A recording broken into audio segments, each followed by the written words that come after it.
Imagine a technology so dangerous that its creators executed 62 of their own top scientists just to keep it quiet. Imagine a machine that didn't just fly, it warped the fabric of space and time itself.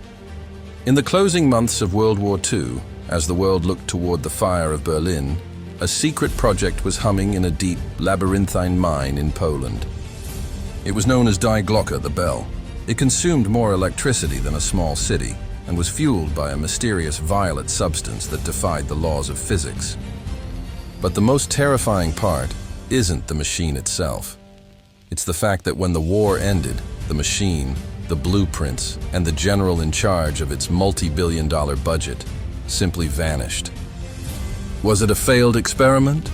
Or did they successfully buy their way into a future we are only now beginning to understand? Welcome to History's Echo. We don't just recount the past. We exhume the secrets they tried to bury in the vaults of time. We follow the trail of the black budgets, the lost technology, and the corporate giants who built the modern world in the shadows. If you want the truth that the textbooks are afraid to print, you're in the right place. The architect of the black budget. To understand the mystery of the Nazi bell, we must first follow the money. In the early 1940s, the Third Reich wasn't just a military machine, it was a massive, decentralized corporate entity. At the heart of its most clandestine operations was a man named Hans Kammler. Kammler wasn't a traditional soldier.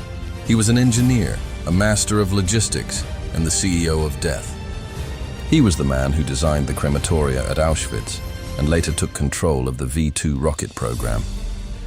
By 1944, Kammler was given total control over Wunderwaffen, or wonder weapons. He operated with a black budget that was effectively invisible to the rest of the German high command. He reported only to Himmler and Hitler. Kammler's specialty was building underground fortresses, massive, complex facilities carved into mountains where the laws of conventional warfare didn't apply. He had thousands of slave laborers and nearly unlimited financial resources. But while the world feared the V-2 rockets, Kammler was funneling billions into something far more radical. A project codenamed Kronos. Project Reese and the Wenceslaus mine. Deep in the Owl Mountains of modern-day Poland lies a complex of 7 underground tunnels known as Project Reese, the Giant. It is a sprawling, unfinished subterranean city. To this day, no one knows its true purpose. But nearby, at the Wenceslaus mine, a strange structure stands. It is a massive concrete frame, often called the flytrap or the henge. This mine wasn't used for coal or iron. It was the testing ground for Die Glocke. According to declassified documents and the testimony of Polish intelligence officer Igor Witkowski, the bell was a device made of a hard, heavy metal, approximately 9 feet wide and 15 feet high. It resembled a giant church bell. Inside, it contained 2 counter-rotating cylinders filled with a metallic liquid codenamed Xerum 525. This substance was described as having a violet glow and was stored in lead-lined flasks. When the cylinders spun at high speeds, the device was said to emit a strange, humming sound and a powerful field of radiation that affected the very gravity around it. This wasn't just a weapon. It was an attempt to master torsion fields, the primordial forces that hold the universe together. The violation of physics. The technology behind Die Glocke was decades, perhaps centuries ahead of its time. Modern theorists suggest that the Nazi scientists were experimenting with zero-point energy. By spinning a highly radioactive liquid at supersonic speeds in a vacuum, they were attempting to create a vortex in the space-time continuum. The early tests were catastrophic. In the first phase of the experiment, 5 of the 7 scientists involved died from radiation poisoning or unknown biological effects. Reports suggest that plants in the vicinity of the active bell would turn into a gelatinous goo within minutes. Even the cellular structure of living tissue would break down, with blood separating into distinct, unrecognizable layers. Despite the death toll, Kammler pushed forward. He saw the bell as the ultimate insurance policy. If Germany could not win the war on the ground, they would win it by controlling the very dimensions of reality. The bell was rumored to be a time warp device, a machine that could allow for instantaneous travel or the manipulation of the past and future. The business of war had turned into the business of godhood. The trillion-dollar disappearance, As the Red Army closed in on Poland in early 1945, the order was given to evacuate Project Kronos. This is where the story shifts from science to a massive corporate cover-up. Hans Kammler, the man who knew every secret of the Nazi underground, was officially reported to have committed suicide. However, his body was never found. Eyewitnesses reported seeing a massive, ultra-heavy lift transport aircraft, the Junkers Ju-390, a 6-engine monster, taking off from a secret airfield near the mine in the final days of the war. This plane had the range to fly non-stop to South America or even Antarctica.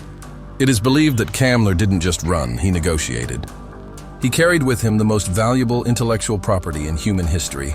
Under the Ratlines, and later Operation Paperclip, the United States and other powers were desperate to capture Nazi scientists. But Kammler had the crown jewels.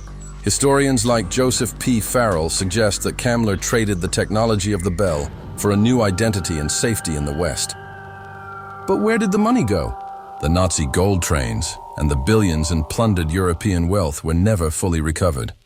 Many believe this capital was used to fund the post-war Nazi International, a shadow corporate network that influenced global finance for decades. The Kecksburg connection. The story of Die Glocke would have remained a footnote of the war if it weren't for an event that happened 20 years later, thousands of miles away. On December 9, 1965, a fireball streaked across the sky of North America and landed in the woods of Kecksburg, Pennsylvania. Witnesses described the object as acorn-shaped, about the size of a Volkswagen Beetle, with strange hieroglyphic markings around its base. It looked exactly like the descriptions of Die Glocke. Within hours, the U.S. military cordoned off the area, loaded the object onto a flatbed truck, and drove it away under extreme secrecy. Was the Kecksburg UFO actually the Nazi Bell, continuing its journey through time or being tested by the U.S. military?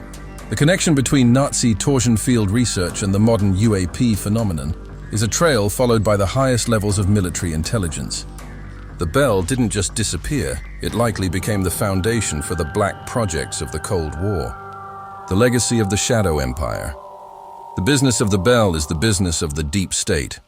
The Manhattan Project cost $2 billion, but the Nazi Wonder Weapon program is estimated to have cost the equivalent of $50 billion in 1940s value.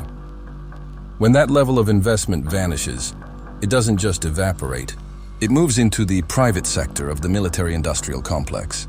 Companies like IG Farben and Siemens and Krupp, firms that powered the Third Reich, continued to dominate the global market after the war. Did they keep a piece of the Bell's technology? Some argue that the sudden leap in American technology in the 1950s, from transistors to stealth tech, wasn't just the result of American genius, but the digestion of the Bell's secrets.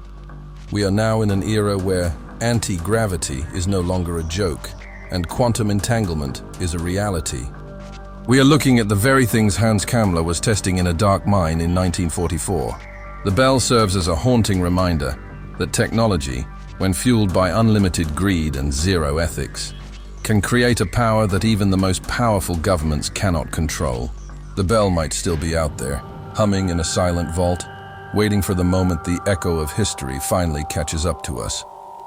The Bell is the ultimate ghost of the 20th century, a machine built on the blood of millions, powered by a science we are still afraid to name.